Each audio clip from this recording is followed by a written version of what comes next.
On February 19th, this year, 2019, my husband, Ian Barnes, their father, had unfortunately taken his own life and was found behind the building of his former employer. In this video, I will be sharing my late husband's story and my opinions that may have contributed to his decision to ultimately take his own life. Please watch this video in its entirety, as I'm doing an important call to action to all small businesses and major corporations to bring awareness of mental illness and mental well-being of their employees and staff, to end toxic management practices such as micromanagement and negative reinforcement to produce results, and to help promote safer and happier work environments for the well-being of their employees. We hope that this will help companies put their employees first and not their clients. This will help boost business morale for management and staff, which will end with better financial results for the company and ultimately save more lives from suicide. Let's make a change for 5. Hashtag change for 5. Hashtag change for 5. Hashtag change for 5. My husband, Ian Barnes, also known as Artist5. Thank you for watching. What do you miss most about Daddy? Playing with him. Isla? And hugging with him. So, I love Daddy, and we play with him, and we hug him, and we play outside, and we play with him. Tristan? I miss most about Daddy of the fun times that he used to play games with us. What would you tell Daddy if he was here? I love him. I love you. And what else? And I like him. I would hug him. Do you know how Daddy died? Yes. And how does that make you feel? Sad. And I always miss him, but I always had to move on. Sad. Liam, how do you feel? Sad. Was this your fault? No. Did he do this because he didn't love you? No. He did this because why? Because he thought he was not good enough. Because he was not good enough. Because he thought he wasn't good enough for you? Yes. Okay. Was that the right thing to think? No. No. So it shows you how someone else can have a big impact on the way you think, right? Yes. Yes. Okay. And Daddy really couldn't get that person to him. Daddy was supposed to be like you. And he was trying to be, but he was supposed to be tough and strong and be brave. So it's important to be tough and strong and brave, right? Yeah. Okay.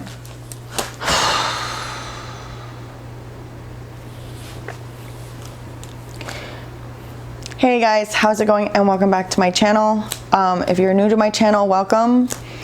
If you're a returning subscriber, thank you for watching.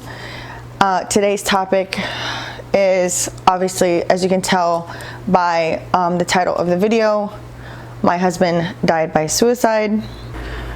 Completely unexpected, a complete shock to not only myself and the children, but to my entire family. I feel a duty of responsibility as a YouTuber. I have a very small platform, but my husband knew I had a very powerful voice, and this video is just to bring awareness to a situation that I feel after the past few months of research and talking to people, it's not discussed enough. I understand people die by suicide because of mental illness, depression, anxiety, but no one, in PTSD, but no one ever talks about certain triggers that might cause a person to do it, and can catch them blindsided. So I wanted to go ahead and show the kids first the because I want people to know, for those of you that are, God forbid, thinking about doing this, the impact it has on your family and the impact that it will have for a long time. Sorry if I cry through this video. I honestly did not think I was going to do this today. Today marks 11 weeks exactly. When I'm going to post this, we'll probably reach the 3-month mark by the time I post this. But it's been 11 weeks today, and just something kept screaming in my head to do it. So I'm kind of prepared, kind of not prepared for this. I think that I want to do this video, like I said, to bring awareness to a situation, what may have caused my husband to do it. But I'm going to read this disclaimer first, because it is a touchy subject and I've been told I'm being watched. So this is my disclaimer. I am abiding by my First Amendment right to express any opinions without censorship or restraint. However, in addition, I will refrain from slander and disparage of the individual and or company by not disclosing names or even gender and company info. All opinions expressed here are my own and are based on documents received, experiences, and conversations I've had with my husband. You as the viewer are entitled to your own conclusion and opinions at the end of this video. I want to let everyone know this video is not to go against his former employer. Like, I'm not making any formal accusations. Again, the opinions here expressed are my own, and I am abiding by my First Amendment right of freedom of speech. Because of that, the sensitivity of this issue, like I said, because I'm explaining this again, I will not be disclosing any company information, anyone's name specifically, or even gender. My husband was found on February 19th of this year. He had took his own life behind the building of his former employer. I want to go ahead and I wrote like an outline just so I can be prepared for this. I kind of want it to be as raw as possible, and not be edited and super flashy, because it's not what it's about. I want to bring awareness to the situation. As I do know that I've spoken to other widows who have had husbands that have lost their lives the same way due to the same situation. I feel that I need to be a voice for these women that don't have the courage to do it. I want to talk a little bit about my husband before I do any of that. Ian, I posted a video before this. It was something I showed at his memorial service. We had his memorial service February 24th. It was beautiful, off a golf course, because he loved to golf. And had a lot of support from family and friends that day. It was gorgeous. But the video memoriam I shared is on my channel. I'll put the link above so you can see it, and that is how I want everyone to remember him. My husband was a very sensitive man. And he took pride in his family. He didn't think he'd ever be a husband. He didn't think he'd ever be a daddy.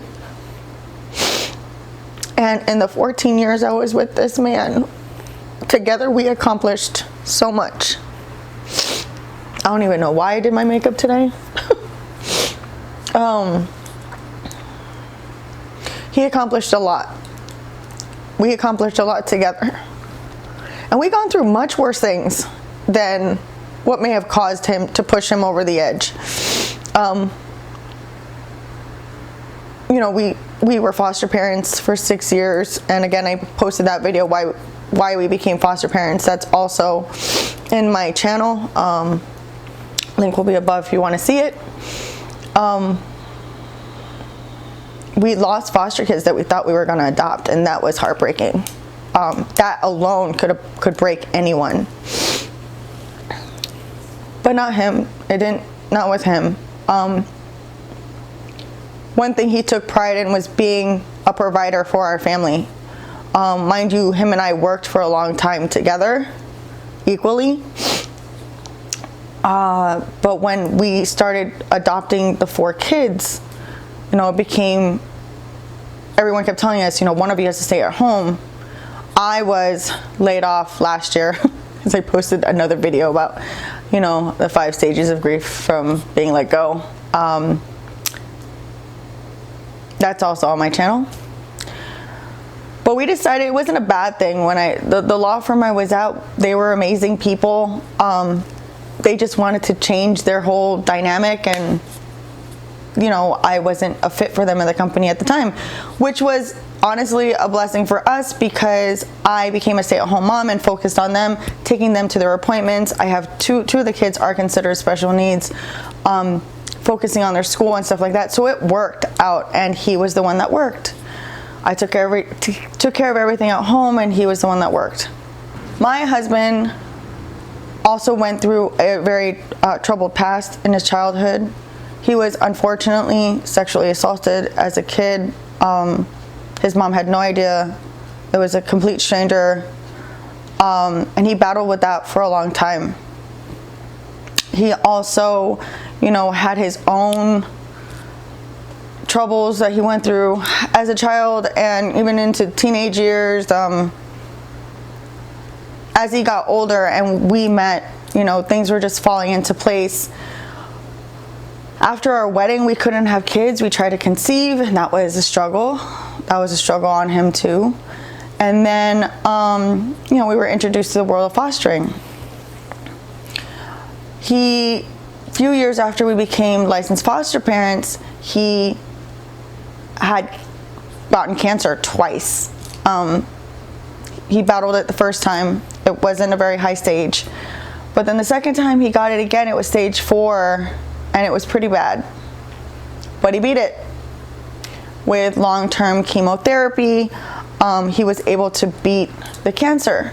However, with long-term chemotherapy came the onset of chemo brain.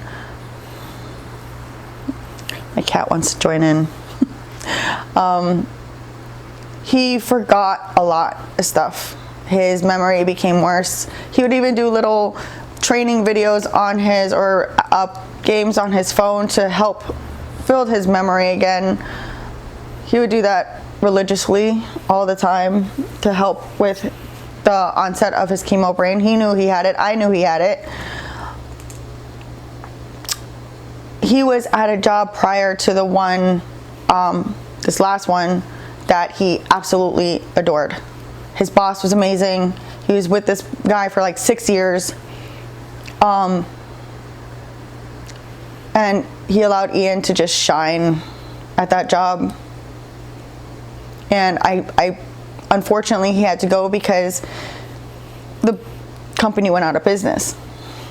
And then he found this one, which I thought was a blessing, but it turned out things for the worse. He had such a strong passion for art and design. He was an artist. He loved his art.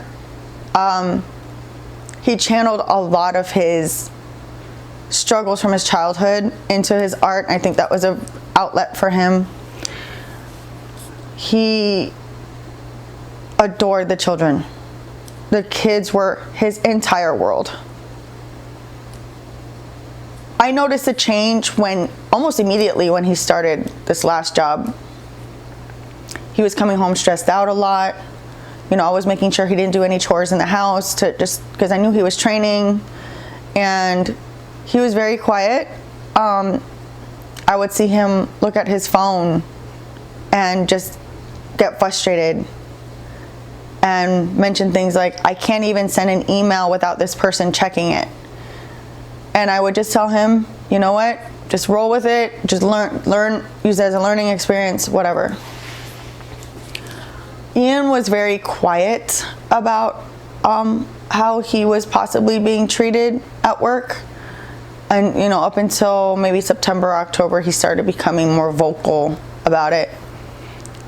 His former supervisor believed in negative reinforcement. This is just according to what he told me. Believed in micromanaging, and he was not comfortable working like that. I guess he would get picked on a lot for, like, even he was dyslexic, so I guess this person would get on him about his dyslexia. He had informed this company that administrative wise that was not his strong suit. It was in the field that he was supposed to be doing. So over some time, just the mood swings were getting worse, and literally it was in the past few months, and I was not aware that the constant negative reinforcement and the micromanaging was what was getting him down. It is to my understanding from others who have formerly worked there and currently work there, that this person is like this with everybody. So I had the pleasure of meeting this person during a holiday party, and red flags went off everywhere. That I even told him that he had to find another job as soon as the holidays were over.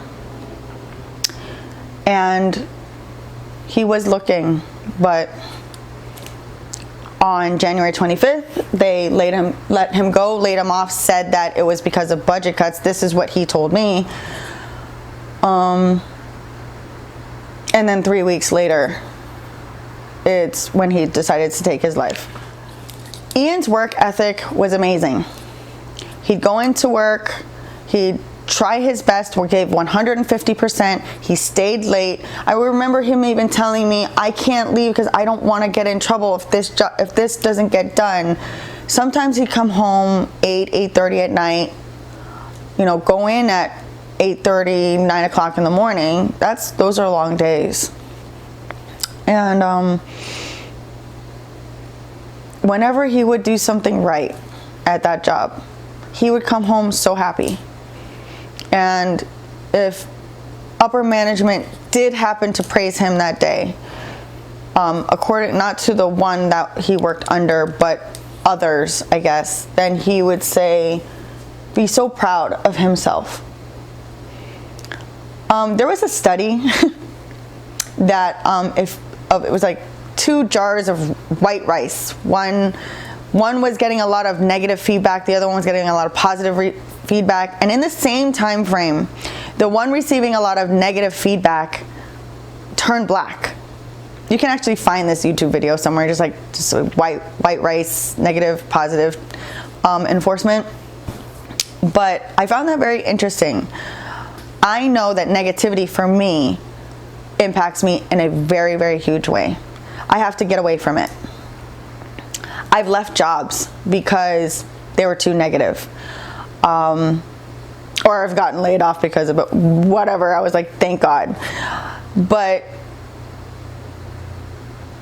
I find it funny that there are a lot of companies out there that think of their employees first, their employees' well-being first. And it's proof that it works. It's proof that if you think about your employees first, your clients come in tenfold, because your employees are happy and your employees trust you enough to get to do the job, and they want to please you, so they do more. I don't believe, my personal opinion, I don't believe in micromanagement. I used to work for a company that used to have 4 cameras around your cubicle. It is very stressful. You get a lot of anxiety. You are fearful that you're going to do one small thing wrong. Like, it was something funny, like I reached into my desk to grab a piece of gum or cough drop because I was sick, and they questioned why I was reaching into my desk. So, yeah, I know what that's like. And I know that that is not a way to work. It doesn't work. You look at those companies, they have the highest turnover rate. I know that the company I worked for had a super high turnover rate because of that. Micromanagement doesn't work. I'm sorry, that is my opinion. Negative reinforcement doesn't work. Fear-based supervision doesn't work. It doesn't work. Again, my opinion, and I'm entitled to it. Ian did have a hard time with constructive criticism because he just felt that he was doing something wrong. But I know that he would be good with constructive criticism if it was presented in a different way. I know because I had to do it with him. I'm his wife. 14 years we've been together. It took me a while to figure out with him that I would say, this is great, but how about we try it this way? It's all on the presentation. It's all on the way you present your ideas or your corrections. We're gonna get to the corrections part in a minute. I just thoroughly believe that if you use positive reinforcement and if you think about your employees first, you as a supervisor or owner or CEO or whatever you are, whatever higher management you are, your responsibility and the responsibility is the well-being of your employees, not your clients. Your clients come second, I'm so sorry, but it's true. If you have a team, why do double the work and be stressed about what each person is doing wrong instead of trusting your employees to do what they need to do it right for you, and if something goes wrong, you work as a team and handle it together. If you have a weak link in the team, I think it is your responsibility to set aside time to that person. What can I do to help you? What can I do to train you more? I want you to be better. I think everyone deserves a fair shot. I cannot speak for Ian as for how he was working there. All I can speak of where he was working at his last job. And I knew his boss from his last job, and I knew they always praised him. So the difference I see between that and the last job, the very last one, night and day. So it is my opinion that either this person just clearly didn't like him as an individual or didn't like the way he handled things, but didn't take the time to say, hey, you know what? Look at let's see how we can work together. Let's see how we can, do this process maybe another way and probably put both of our ideas together. After he got laid off, he was very different. Actually, the Monday after he got laid off, January 28th, he woke up that morning. I didn't even know he got laid off. He woke up that morning, pretended like he was going to work, gave me and the kids a hug and a kiss, and just left. I was at my sister's house that day, doing something for my brother's wedding that was coming up, and I got an email from one of his coworkers saying, I just heard Ian got laid off. I'm so sorry. And it was like, what? So I called him and I was like, where are you? And he said, I'm in a parking lot. I'm waiting for this person, this supervisor to come back. It was another company so that he can talk to them. He thought that if he met people face to face, he would get a job right away because Ian was very personable up front. Like, look to him looking at a resume and not meeting him. Like, he didn't think that, he thought that if he met someone face to face, he would get the job quicker. And then he would tell me if he got the job that he got let go from the other job. I kind of wish it worked out that way because I think he'd still be here today. I told him to come home. I told him that we'll work on it together. I will help you, whatever you need. I said, you know what? That place wasn't good for you anyway. I said, consider this as a blessing. So I said, we'll work together. He came home, of course, upset, as was I, because he was the only provider of the house, and I was panicked a bit. Come to find out, he only received, I think, 1 week or 2 weeks of severance. And then when he was trying to file for unemployment, they tried to fight him on it. So that was on top of that. I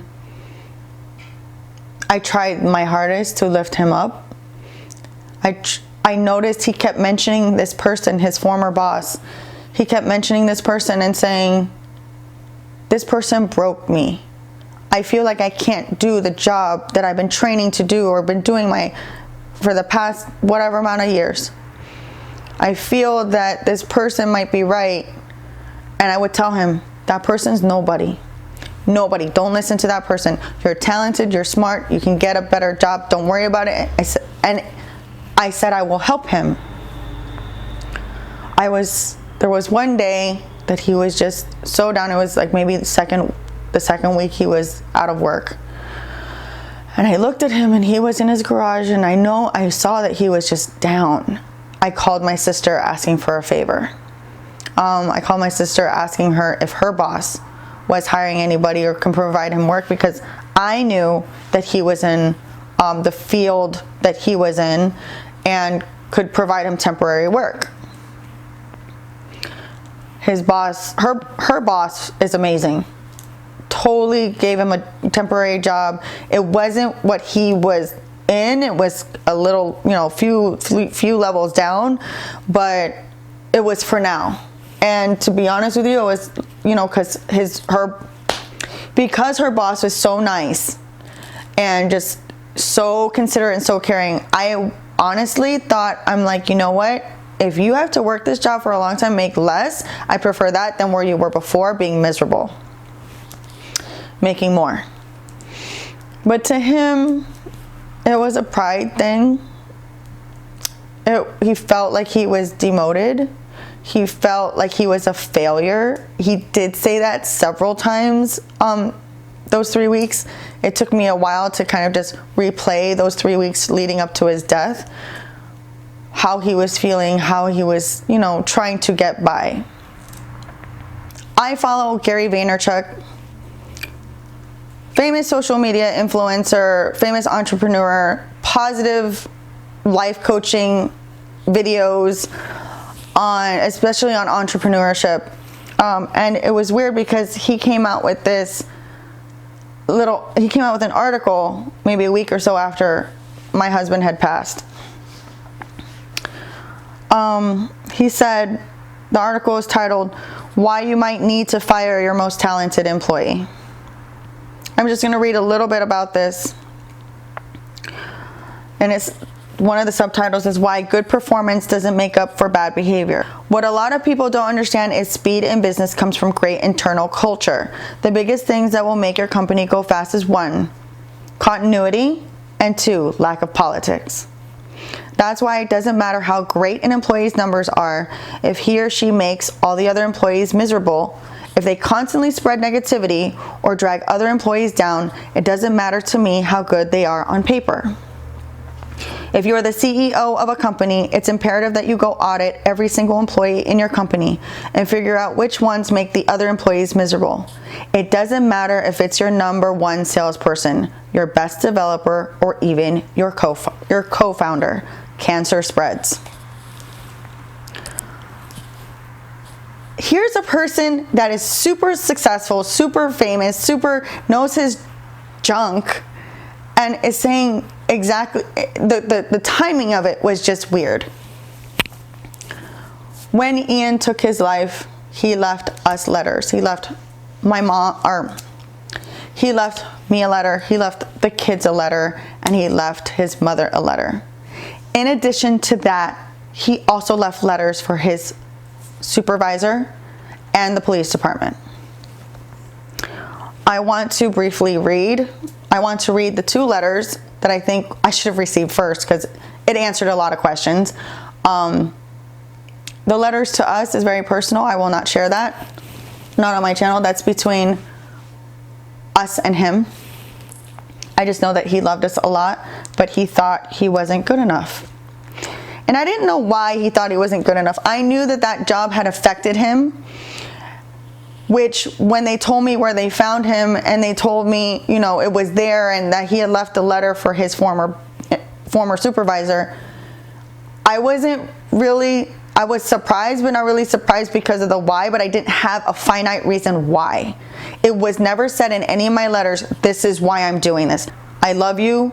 I'm not enough. You deserve better. I did not know where that was coming from because my husband does not think like that. The person I know does not think like that. While he was doing his chemo treatment, he did battle with a bit of depression because of the cancer, fighting the cancer because of chemo treatment, which he did briefly take antidepressants for, but this was not something that he battled with in our marriage or in our relationship. It's not something he battled with me for a long time. This was on the onset of his fighting his cancer and the chemo treatment. He weaned himself off eventually, but he had been fine for years. It is my personal opinion, again, not making any formal accusations, that this person triggered whatever dormant demons he was battling, whatever depression he had from before. I think this person was the trigger. I don't 100% blame this person, but if you're a supervisor, again, your responsibility is the well-being of your employees in order for your business to succeed. Again, I'm going to keep saying it, my opinion, and I'm entitled to it. So I'm going to briefly read. It's just a one-pager. It's not even that long for each. I'm going to read the letters he left for the police department and the letter he left for his former employer. They were very eloquent letters and very professional, and it's the man I knew. He would never just belittle or berate someone, you know, even though it was done to him. So to the police officers, he says, "Officers, please distribute these letters accordingly. Please release my vehicle to my wife. We have 4 children. She will need to sell this vehicle to provide for my 4 kids. I have also left her $190 in cash in the letter from my day's labor work. It's not a lot, but she will need it. My apologies for this scene, but this company needs to know the distress they cause their employees. I have never felt as useless and unwanted than I did employed here. Most toxic environment I've ever experienced. I cannot provide for my family anymore. So I guess they are correct. I'm not enough to continue. My family is the most amazing thing I've ever had. They are the only light in my life." And now this is the letter to his former employer, or I'm sorry, his former supervisor, the one that he directly was under. "You're the most destructive person I have ever come in contact with. I would say I wish you the best because that is my personality, but I can't come to wish you anything but the negative karma you project into the world. I have never worked for someone so toxic in my life. I trusted in you to help me provide for my family, and you turned your back on me for the sake of your sad ego. I wish the best for your brother and your children, but I hope you experience the traumatic hopelessness you created in my life. Enjoy your privilege. Not everyone is so lucky. Grab your red pen and correct my English. In 28 years of working, I have never felt like such a waste of life and unaccomplished. I hope you are happy that you were able to beat someone down so bad.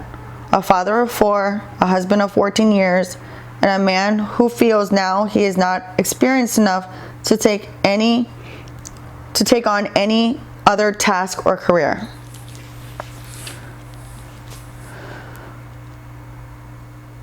I found a video the 2 days after he got laid off. Just he made of himself. I don't know why he did it. Just basically in desperation. If he couldn't provide for his family, if he couldn't find another job, what was he going to do? And I had never ever seen him like that, ever. When I tell you my husband, the man that took his life, that was not my husband. I'm doing a call to action to all small businesses and all corporations, owners, CEOs, chairman of the board, whatever. I'm hashtagging this hashtag change for 5. Do one thing in your business, one thing in honor of my husband that will benefit the well-being of your employees. We're not talking about extra vacation days. We're not talking about, oh, you let you slide if you're tardy. We're talking about a program to instill positive reinforcement from management to employee. A program to instill giving these employees that might not be catching on so quickly, according to you, something that will help them maybe catch on. Something, do something in honor of my husband. I cannot believe that he endured this much pain and I had no idea. Like, not to this level. I knew it was bad, but we have, like I said, dealt with worse. Again, I'm not making any formal accusations. All of my opinions and all of my expressions on this video are based on my conversations with my husband, the experience of seeing him come home every day for 9 months, stressed out as hell, and the fact of how it was done, and the letters that I've received. But I will say this. In all the letters, my husband, even to the police, or in all the letters, he said I was his light, that I was his opposite, that I was his light to his darkness. The kids and I were. And you know what? I don't believe in harboring any bad feelings or ill will towards that company, towards his former supervisor. Actually, I'm going to say this. I forgive you. I forgive you for whatever you did to instill this type of feeling in an individual, to instill this type of emotion, helplessness, to instill that broken confidence that you put into him. He trusted you. He trusted you to do the right, just like he trusted his last boss, and his last boss did the right thing. He just couldn't hold on to the company.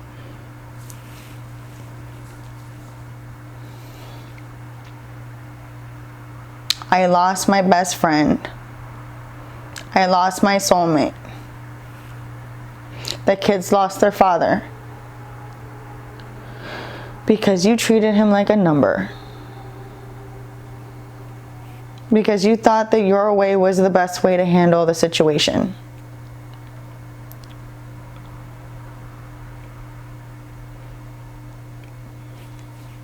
But I forgive you. And after this, I'm just letting it go. There's no need for you to watch me, because I'm sorry, there's nothing to watch. I think enough damage has been done. My call to action, my purpose on this video, my only purpose is to bring awareness to the situation that others are going through the same thing. The Facebook support group where other wives have lost their husbands the same way because of their employer, something needs to be done.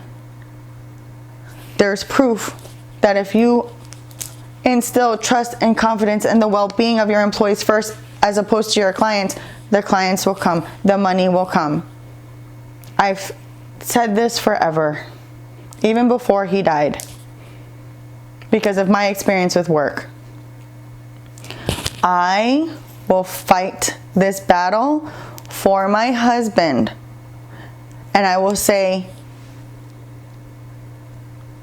I just want all corporations, small businesses to do one thing. And if you can share this video, if you can possibly share this video to bring awareness to others about what is going on. Suicide is becoming an epidemic. What are we doing wrong? What are we doing wrong in our society to have all these early 40-year-old white men, mostly white men, dying by suicide at a higher rate? One of the police officers told me they see this all the time at jobs. What? I need something to happen. I'm not looking to go after that company legally. You think I want this held over my head and my children's head forever? No, I want that company to leave us alone. The damage has been done, but I'm asking other companies, please do something for your employees. Please look out for the well-being of your employees. Take 1 minute. If you see something wrong, what's wrong? What can we do to help? Check on them.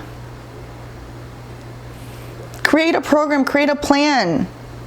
You're the owners, you're in charge, do something. It's not that hard. So once again, to his former supervisor, I forgive you. I have the courage enough to say that, and I have the kindness enough to say that sincerely. I forgive you. Make a change within yourself, make a change within your company, and do something so this doesn't happen again.